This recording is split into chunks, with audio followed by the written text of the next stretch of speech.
pala guys, simulan natin itong motor natin. Nangkalas ko pala ito nung isang araw kasi nilinisan ko yung mga clearance niya at pininturahan ko na rin yung chassis nito. So bago natin i-assemble yan guys, ililinisan muna natin itong makina natin kasi mukhang tungisin ito. Dahil ito sa mga lagto yung mga langis na hindi na natanggal. Nakikita nyo naman yan guys, sobrang dumi talaga. Kaya sisimulan natin baklasin ang engine sprocket nito para mas malinisan natin ang mga sulok-sulok nito at makuha natin yung dumi na nakasingi. Yung tensionan nito guys, matagas na rin pala yung langis dito kaya ayusin natin yan mamaya. Tiniming ko na din pala ito guys at binuksan ko na din yung head cover niya. Fast forward na tayo guys kasi mahaba na din yung video ko. At kung mapanood man ninyo guys yung video ko, pwede naman pa-comment and share na lang. At pa-support lang din po ng page ko guys. Kung isang magawa lang din dito sa mundo ng social media na marami ding pangarap sa buhay pero wala ding natutupad. Binalik ko na din pala guys yung intake at exhaust niya. At yung mga bolts niya, pinambalik ko na din. Matagal na din pala to sa atin guys sa motor natin. Kaya ganyan na yung mukha niya. At araw-araw ko din to guys gamit sa trabaho. Kaya ngayon ko lang din ito nabigyan ng time para linisin.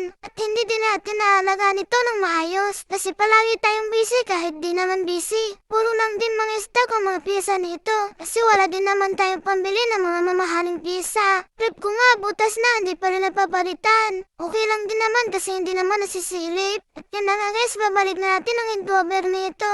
Hihigpitan na rin natin yung mga bolts nito. At ibabalik na rin natin yung oil cut cover nito. So yan guys, nakabit na natin. At ito naman ang ating lilinisin. Mahirapan tayo maglinis nito. Dahil sobrang kapal na ng mga lato yung langis. At gagamitan na natin yan ng gasolina. At yan na nga guys, natapos na rin natin linisan yung makina natin. Mas malinis na yung tingnan kasi dati. Ngayon ikagabit na natin yung makina natin sa chassis. Nasipat ko pang maigi yan guys kasi hindi ko matapat yung lagayan ng bolt. Ang hirap talaga gumawa kapag solo. Pit-pit lang guys, kunwari marunong gumawa. Nagkukunwaring marunong pero hindi naman marunong.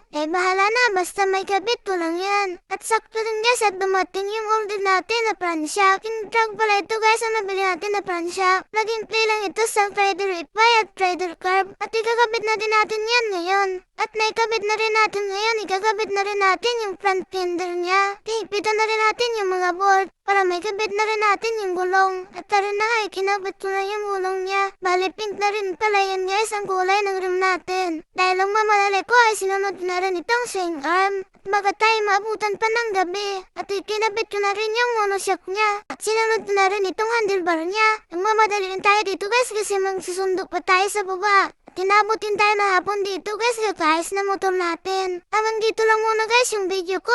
Maraming salamat sa iyong panonood. Abangan nyo lang yung kasunod.